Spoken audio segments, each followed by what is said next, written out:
UNSEE the future. Think blinks. Yes, get me the hard data on that. Hello, I'm Timo Peach, and as a social impact storyteller, I've been meeting changemakers to find out how they're really feeling about their work at the moment and to ask them one jolly clever question. Today I'm meeting Mathy in Washington, DC, current director of the Global Battery Alliance for the World Economic Forum, and former senior advisor to the Obama administration all 8 years. Mathy Stanislaus, thank you for joining me on this UNSEE the Future Think Blink. And before I ask our question, I'd like to hear how you pronounce your full Tamil name. Sure. My full Tamil name is Mathy Raj, and I also will add its interpretation is Prince with the Face of the Moon. So that's beautiful. I want a name more like that. Can I change my name to something that poetic? That's beautiful. What do sustainability champions feel they most need right now to help make better emotional impact with the possibilities? I think we need people, and we need people who want to do the hard work of trying to figure it out, right? And we're all in this walled-off world, a mixture of our culture, of our education, of our experience. And if we're truly, authentically going to drive towards sustainability, it requires us to be at the table, stay at the table, listen to each other, and do the hard work. What does it mean in terms of doing business? What does it mean in terms of building community? What does it mean in terms of policy making? You've kept that human element that actually seems to have empowered you to just feel like it's my right to get stuck in and try and make change. So you've embodied the emotional impact there. How do you communicate that to others, the emotional imperative? Well, that's a good question. Sometimes you got to hit people over the head with it. Sometimes you have to walk people through, what does it mean to listen? In my world right now is I engage with the CEOs of some of the largest companies in the world. Yeah, I bet you do.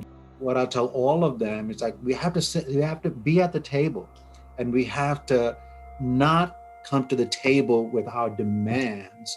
We have to come to the table of how do we take what our interest is and blend it and align it with the interest of people that you may not normally, frankly, like or think about.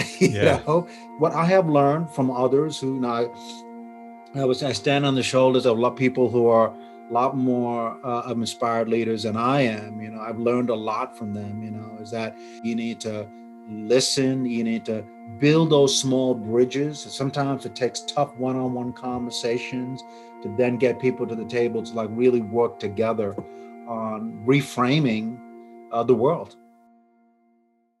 I would say it's the rare CEO who's willing to subsume his or her ego to say, while I may be at this place, that doesn't make me any better from aligning with others to achieve a collective good. So how do you break through there? How do you help them make the emotional connection in that? Well, I think it is a little bit of trust building, I would say a lot of trust building. Yeah. Walking the corporate side to say, listen, if you want to solve these difficult problems, you just can't solve it in your own place. Yeah. You have to listen to hard conversations, even of people who sharply criticize you, right? You have to listen first, and then, you need to build this collective trust, because the civil society groups will not trust to be at the table of companies who may have a history of being the problem, right? Yes. I find that these multi-stakeholder efforts that I'm engaged with, people say they want to engage in a multi-stakeholder effort, but very often they want to do it on their timeline and their metrics, and from their culture. right? Yes. You know, largely it's, I want to deal with on corporate culture perspective. I want to design a result based on a product orientation, right? Yes. But the table cannot be your table. It's got to be a shared table in terms of how do we define success? How do we establish a safe space of engagement without judgment? You know, so it's as much a process of getting people to table engaged as much as the then you could get into the difficult things of substance. I found too often people say, let's put people in a room and let's jump to the substance. That will always fail.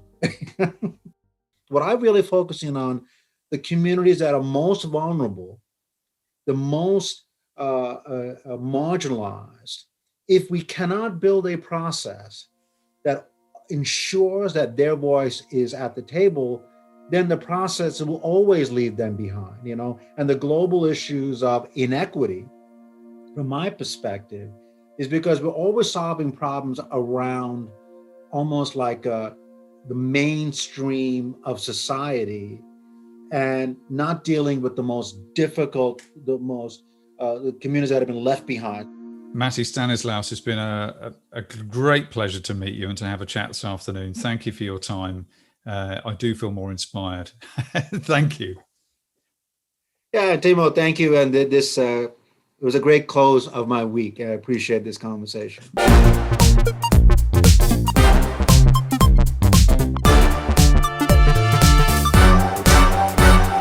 UNSEE the future.